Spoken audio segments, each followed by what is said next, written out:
Gaza में 15 महीने से चल रहे युद्ध में उलझे इजरायल और हमास के बीच सीजफायर को लेकर सहमति बन गई।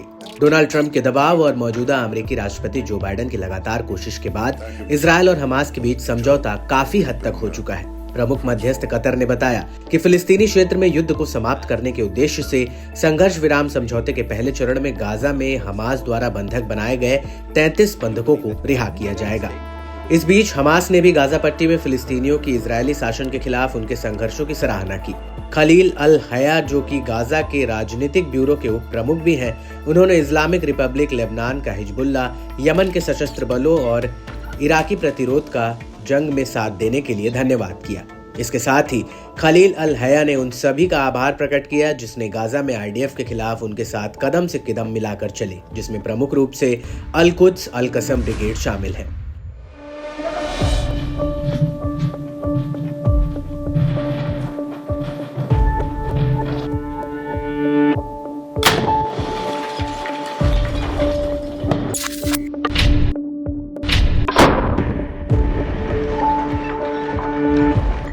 ऐसा माना जा रहा है कि इस समझौते से मिडिल ईस्ट में शांति फिर से लौटेगी। इस समझौते के तहत हमास और उससे जुड़े संगठन 7 अक्टूबर 2023 को इजरायल पर हमलों में बंधक बनाए गए लोगों को रिहा करेंगे।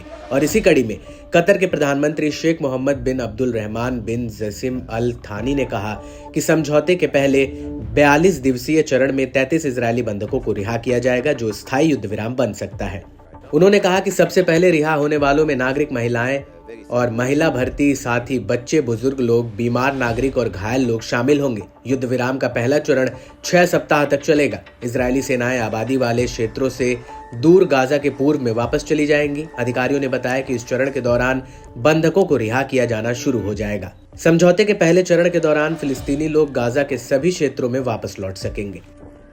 अगर युद्ध विराम लागू होता है तो गाजा में बंधक बनाए गए इजरायली बंधकों को और इजरायल में फिलिस्तीनी कैदियों को रिहा किया जा सकेगा। माना जाता है कि करीब 100 बंधक अब भी गाजा में हैं। हालांकि इजरायली अधिकारियों का मानना है कि उनमें से करीब 35 लोग मारे भी जा चुके हैं।